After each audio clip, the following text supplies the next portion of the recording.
Hey class, this week we are going to be going over chapter 4 in our book.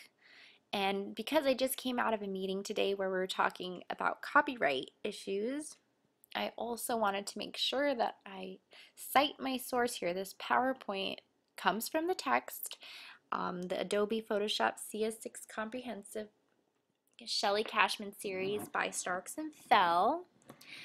That being said, I'm going to use that as a guideline for the going over the lesson bit by bit. Okay, so the objectives are, there's a lot of them. Create a Photoshop document from scratch, and I think I went over that a bit earlier, just how to make a new document, but we're going to go over it more again in detail. Okay, and then differentiating between color modes, applying gradients using the gradient tool. So we're going to use the gradient tool and create smart objects. We'll go over what that means, and then selecting colors from the swatches panel. I did touch on that, picking colors, but we'll go over that more again. Oh, actually I don't think we introduced the panel though, the actual swatches panel. Swatches are like predefined colors. They're little squares of colors that appear in its own panel, and you can use the ones that exist or you can make your own. And then paint and draw using Photoshop brushes is going to be exciting. We used brushes a little bit when making the layer mask, but we're going to get more into detail about all the components of a brush and also adjusting the hardness and diameter settings. We did discuss that a little bit, but we're going to get more into detail. And then also create custom shapes, load new ones, and then also create ones from scratch. Use the color picker dialog. I went over that a little bit. Differentiate among shape tool modes and settings. Okay, learn how to use the shape tools and the eyedropper, and create a character style. So there's a lot of things. Because we went over some of them already, we might be able to cruise through this lesson, but if not, we'll just have to learn some of them later. We'll try to get in as much as we can. So the project for this week is to create a poster, and I have to admit that this poster is really, as a designer, I don't know what to say.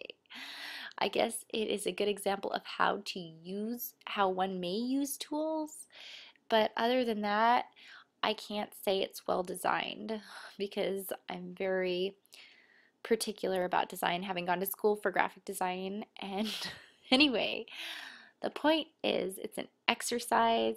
Don't look at this poster as an example to aspire to. It's more about learning to use the tools. Okay? And then when you go into your individual project, then you can go all out and pay attention to aesthetics. Okay, so the project guidelines in the book, they go over pretty thoroughly just the components that you need to think about when creating a poster, because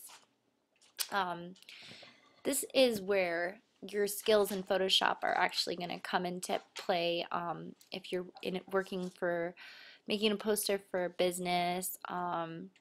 It's advertising is really where the money's at, and so at some point, maybe some of you are taking this Photoshop class so that you can apply it in your workplace to make flyers and posters or business cards or whatever you need to do.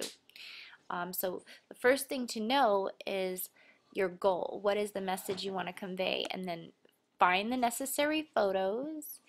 And in the book that it mentions, you may have photos on hand, or you may not.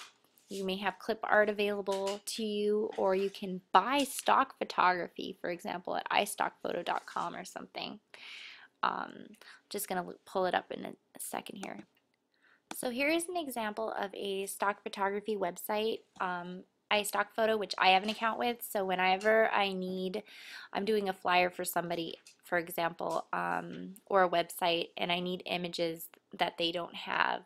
For example, if I'm doing a website for a tourism business here in town where they go sightseeing, on marine sightseeing by boat, and they want to show that you can see whales and they don't have any pictures of whales, I can go on here and find one.